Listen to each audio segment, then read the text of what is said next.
Shalom, shalom, shalom. It's your brother Aklamak doing another Tuesday teaching and Wednesday wisdom. And this particular video is not about tearing brothers down. It's about lifting up the standard. And I love my people enough to say that we can't continue with the lies. And if I didn't care, I'd stay silent. But I do care. Care enough to say that holiness matters. So for the brothers that are out there who are thinking about stitching this design onto your garments, this is for you.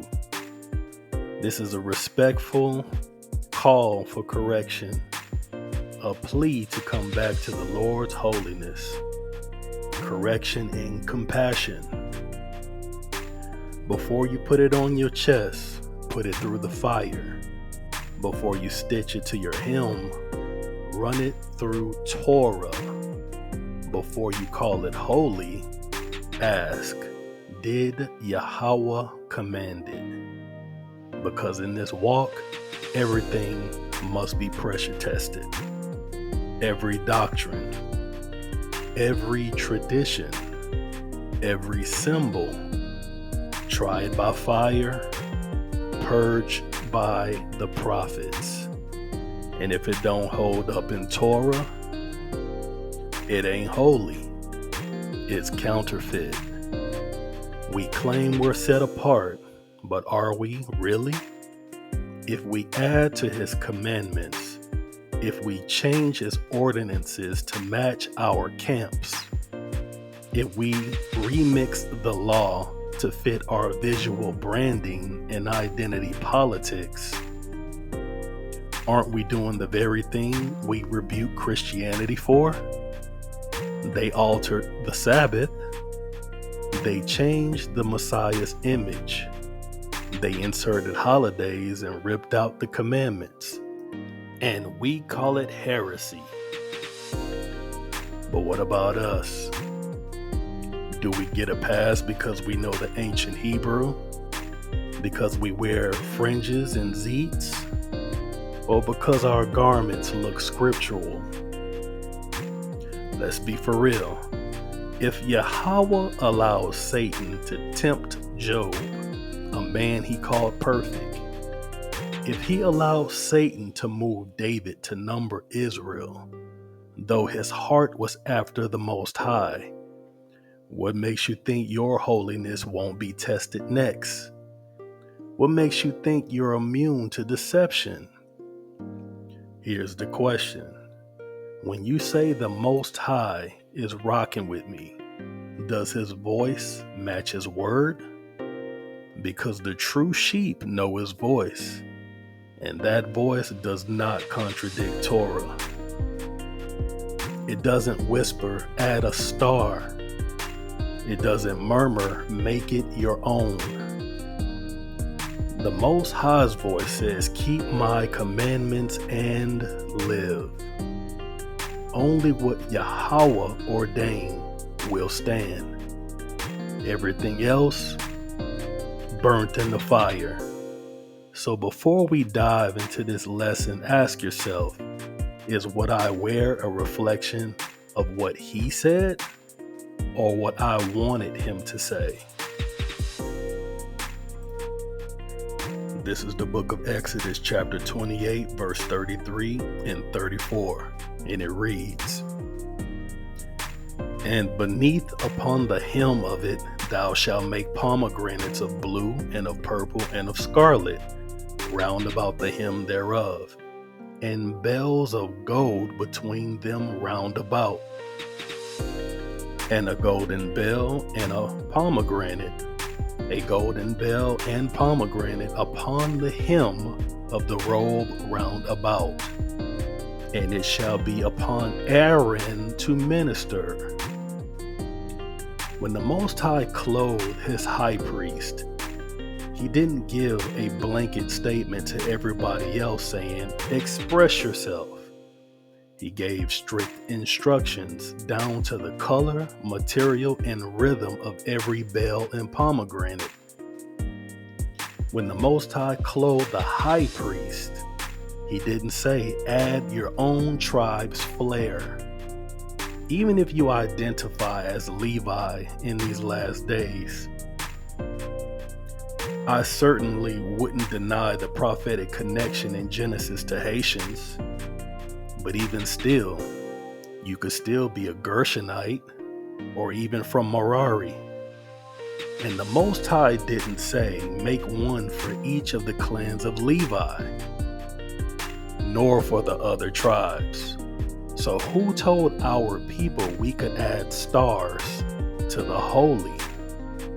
Who whispered this is your identity when Yahawah never spoke that symbol into existence? You think because something looks spiritual it is? The garments of Aaron didn't look holy, but they were, because they were commanded. So where did stars come from? Even if you acknowledge that a star is a ball of gas, every other person believes those 6 points represent a star. What does the Most High think? He certainly didn't command it. Absolutely no one identifies that as a pomegranate or a lily. Where are the precepts for hexagrams, geometric emblems, or 6-pointed anything on holy garments? You won't find it in Torah. You won't find it in the prophets. And you won't find it in the Apocrypha. What you will find, pomegranates for the high priest, bells, stones for the 12 tribes, a ribbon of blue. That's it. So again, who gave us the license to alter the uniform of holiness? Who told us we can put a symbol on a garment Yahawah never approved? This is the book of Numbers chapter 15 verse 38 and 39, and it reads, Speak unto the children of Israel and bid them that they make fringes in the borders of their garments throughout their generations, and that they put upon the fringe of the borders a ribbon of blue, and it shall be unto you for a fringe, that ye may look upon it and remember all the commandments of the Lord, and to do them, and that ye seek not after your own heart and your own eyes, after which you use to go a-whoring. You see, that wasn't a design choice. It was a divine visual covenant. No triangles, no tribal seals, no mystical identity patches. The command was clear. Fringes, blue ribbon, reminder to obey. Even zeets, 100%. It wasn't about heritage logos, mystical shapes, or spiritual branding. It was about obedience, remembrance, and identity rooted in the law. But now our people walk around draped in 6-pointed stars, thinking that it honors our ancestors, when in truth it honors the same gods our ancestors were judged for worshiping. The border was given to call us to commandment consciousness, not Kabbalah-coded hexes. That's not a return to the law. That's rebellion, and Yahawah never dealt in that. This is the book of 1 Kings chapter 7 verse 19 through 22, and it reads, And the chapiters that were upon the top of the pillars were of lily work in the porch 4 cubits, and the chapiters upon the 2 pillars had pomegranates also above, over against the belly, which was by the network. And the pomegranates were 200 in rows round about upon the other chapiter.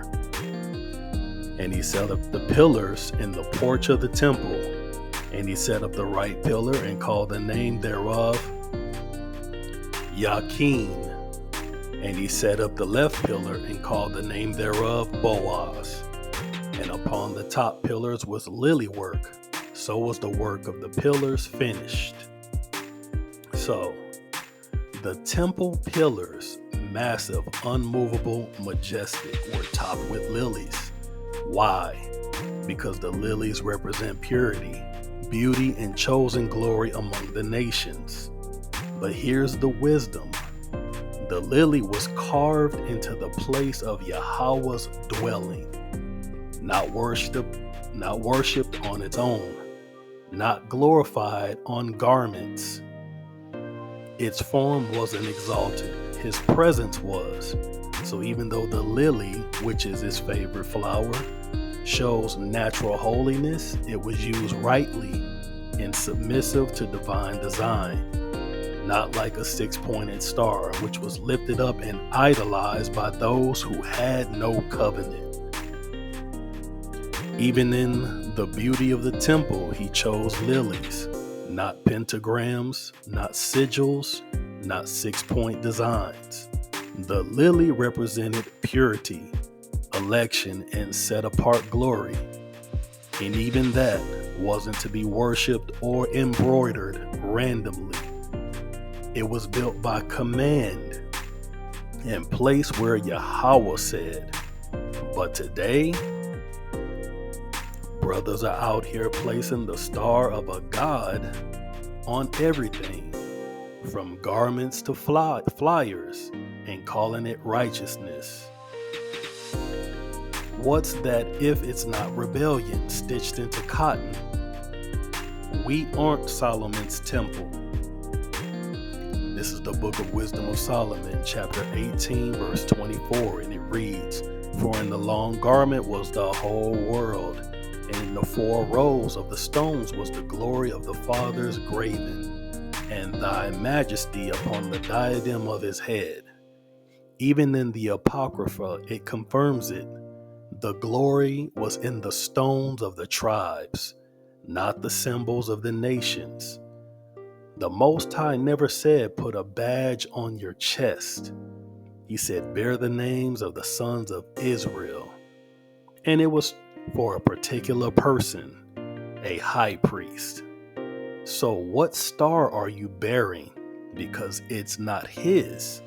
So we can clearly see no commands to stitch it on our garments. We can't see it anywhere. Can anyone at least show me where the Most High is at minimum cool with it? See, I don't have a problem with it at all. If the Most High don't have a problem with it, I don't mind anybody styling on these nations. But what if the Most High is unpleased? This is the book of Amos, chapter 5, verse 26, and it reads, "But ye have borne the tabernacle of your Molech, and chewing your images, the star of your God, which ye made to yourselves." You want to know where that star comes from? Not the Torah, not the prophets, not the sanctuary. It comes from Molech worship, from the same rebellious idolatry that got us cast out of the land. If you do a Google search on the star of Molech or the star of Remphan, the same 6-point star pulls up. Google can be incorrect. Maybe it was a 5-point star. A star nonetheless. No one would look at that symbol and think of a fruit or a flower. The Most High said it plain. We made to ourselves, not by command. This is the book of Deuteronomy, chapter 4, verse 12, and it reads, "And the Lord spake unto you out of the midst of the fire. Ye heard the voice of the words, but saw no similitude. Only ye heard a voice." See, the Most High never revealed an image, no shape, no sigil, no symbol, only a voice. Because he didn't want his people making images to represent him. at least those that he did not command. So who told us a six-pointed shape could stand in his place or represent a sign of a covenant? I recognize that as not a sign. I know the signs. Circumcision was a sign. The Sabbath is a sign. Fringes are a sign. The commandments are a sign. Yahawah is a sign. But a star, not at all. So, if the voice alone came from the fire, then it's the voice alone we obey. Not made by revelation, made from Yahawah himself. And now, centuries later, our people are still wearing that same star, thinking that it means Israel, when in the eyes of the Most High, it means the other gods. This is the book of Acts, chapter 7, verse 43, and it reads, "Yeah, you took up the tabernacle of Molech and the star of your god Remphan, figures ye made to worship them, and I will carry you away beyond Babylon." There it is. The only times that stars are mentioned in the scriptures seems like it's only in condemnation. It wasn't worn in obedience. It was made in rebellion. It was never a mark of Yahawah. It was a mark of idolatry. So the next time someone says, "But it looks holy," you tell them, the golden calf looked holy too, until judgment fell. So these are stars of other gods. So when it mentions the star of Molech or Remphan, are those balls of gases too? If you Google their balls of gases, if you Google their stars, it looks like a 6-point star. It might not be, but it might be. The Most High doesn't deal in stars. Come back to this holiness, the same holiness you teach our people to return to. Because it's not the shield of David either. That's going off. Where in the scriptures is that 6-pointed figure, the shield of David?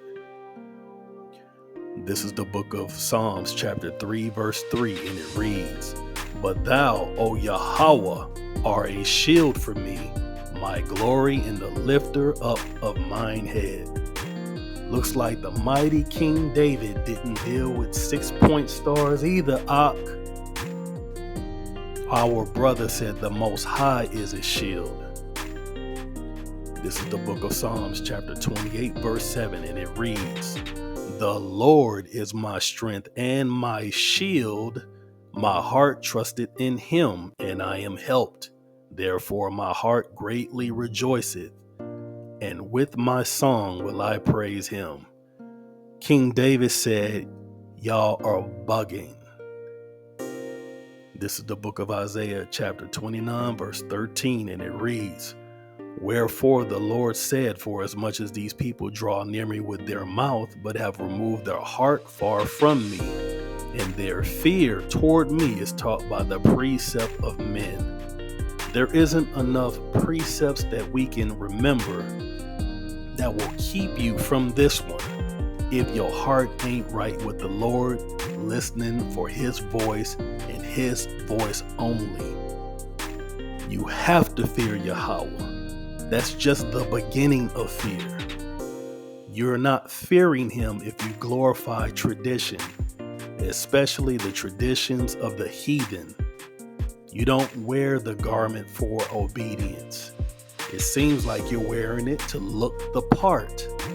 And every star, every cross, every mystical shape that you stitch into your hem is a reminder that your obedience has been replaced by a design. Hexagrams were used by pagans, occultists, alchemists, and sorceries for centuries. So the priest had pomegranates in their garments. The sanctuary had lilies. But the rebels had stars. And you, what's on your hem?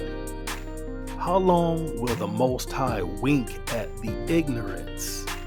The Most High was clear as to what should be stitched onto garments. This star is not biblical. It is not Davidic, and it's not holy. It's rebellion, my brothers, borrowed from the heathen nations, falsely grafted into Israelite identity. But hey, what do I know? I'm less than the least. Remove the filthy garments like High Priest Joshua. Step back into your righteousness, my Akim, where you belong, fringed up, bearded up, clean, draped in majesty like your king was. Yahawah never dealt in stars, but we know he wore fringes. Let's drop all the precepts of men. Let's start pressure testing every single doctrine that we adhere to and tighten up. Tighten up in preparation for the coming of the just one, because we all know he is coming. Take this call for correction and love. It's your brother Ak Lamak. You know I always appreciate all you brothers' steadfast work for the nation, and Shalom.